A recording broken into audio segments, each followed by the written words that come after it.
Those of us with high blood pressure spend a lot of time making certain we don't get too much salt. But your body actually needs salt. So when it comes time to pick which salt you should use, what's the best kind? Well, I'm going to tell you what I use coming right up.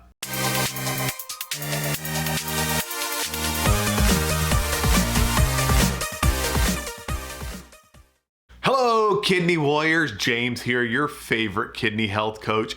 And today we're going to talk about the differences between the different kinds of salts and which one do I use, which one do I feel is the best choice. Now, before we get to that, make sure you've subscribed to my YouTube channel, youtube.com/DadviceTV. All right, let's get on to today's topic, salt. Most of us with high blood pressure and or kidney disease are placed on a salt restriction. We're given a limit. Maybe it's 1,500 milligrams a day or even extremely low 1,000 milligrams a day. And what your doctor's doing there is they're limiting the salt intake to help better manage your blood pressure and to prevent or reduce water retention. Both those are problems that are common with those of us with kidney disease, and by limiting your sodium intake, you're helping manage or prevent those issues from popping up. But your body does need sodium. It needs the salt.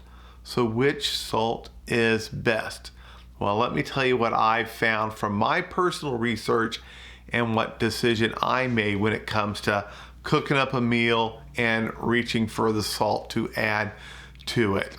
First, we have iodized salt, commonly known as table salt. This is the one you may buy in that big old blue tub thing with the little girl on the umbrella.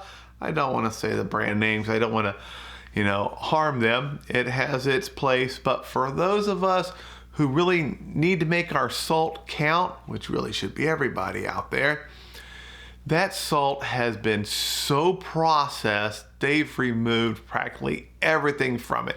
All the minerals that are usually associated with salt are missing. All you have is sodium and chloride, 2 ingredients. And actually, I'm wrong there. There is a third ingredient. They add in an anti-caking chemical to keep the salt from sticking together. And there is research out there showing this anti-caking stuff, you don't need it, you don't want it. So common table salt, get rid of it. There should not be one of those regular little salt shakers there on your table that you use. That was my first discovery while researching this. The next kind of salt, sea salt. Now, sea salt is a much more natural salt, and you can buy it in the crystals. And it's not exactly white, not exactly crystal clear, because it has additional trace elements in it, which is little tiny things that your body needs. Now, some people out there are like, no, he's wrong. It's got potassium in it. We shouldn't be using it. Okay, have you looked at the research, what really is in there? The potassium is so small, okay? A little bit of sea salt is not gonna hurt you. And another cool thing, the sea salt doesn't raise your blood pressure like this processed salt that we're used to seeing. So a good alternative when it does come to cooking could be sea salt. Now there's one more kind and it even gets better. Himalayan pink salt. Now Himalayan pink salt is mined from these caves at the bottom of the Himalayan mountains, and it has even more minerals than traditional sea salt. It actually is a form of sea salt. It's just really, really old, and it has over 80 minerals inside the salt. Now, the amount is still really, really small, but because it has more minerals, it actually has less sodium in it. Ooh, liking that. And like regular sea salt, it does not impact your blood pressure. Oh, that's nice. So you probably guessed it. When it comes time for me to cook something, what do I reach for? pink sea salt. Now it comes in those lovely crystals. I get mine from Trader Joe's. Great place to pick up stuff. I get it from Trader Joe's and I just turn this and grinds it right then and there onto my food. Now sea salt and Himalayan salt, I do recommend using a grinder like that. It will have a different texture and it will change the texture of your food when you're using it. But I find that really enhances the food and it also looks really cool.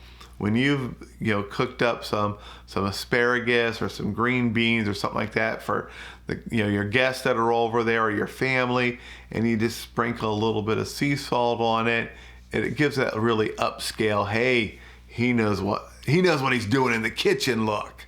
All right, it makes you look like a little bit of a chef instead of just a microwave expert. So when it comes to salt, avoid the table salt. And I personally always pick pink Himalayan salt. It's been growing in popularity the last 15 years. Doctors are still coming around to, is it the salt to recommend? Is it better than not using salt? You need some salt. Look at nature, look at animals. Deers will walk so far to find a salt lick. Our body does need it. It's just we need to watch our blood pressure and our water retention. And if you're using common table salt, it's really going to have a negative impact on those.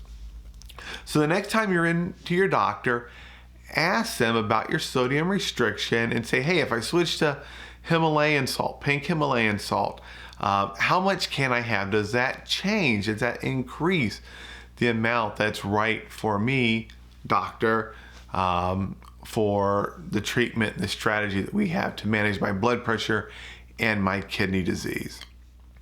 And there you go. That's my choice. Please, if you haven't subscribed, subscribe to my YouTube channel, youtube.com/DadviceTV, and click the little bell icon. That way you'll get a notification every time I upload a new video. And help me get the messages out. Help me educate more people so that they can have deeper, more meaningful, and more productive conversations with their doctors by educating themselves and being able to ask more questions and push your doctor to give you the best treatment to help you live the best life you can by sharing my video. Send it to anyone you know that has kidney disease, that has high blood pressure. And you can also find me on Facebook, facebook.com/DadviceTV. Feel free to say hi. I like meeting people, and let me know where you're at. In the comments on this video, let me know what city and state you're in. I love seeing where people are, and I travel a lot for work. And if I'm gonna be in your area, hey, maybe I'll let you know. We can, there's a bunch of us, we can meet up someplace and just have a little get together and meet each other in person. All right, I'll see you guys next time. Thanks for watching.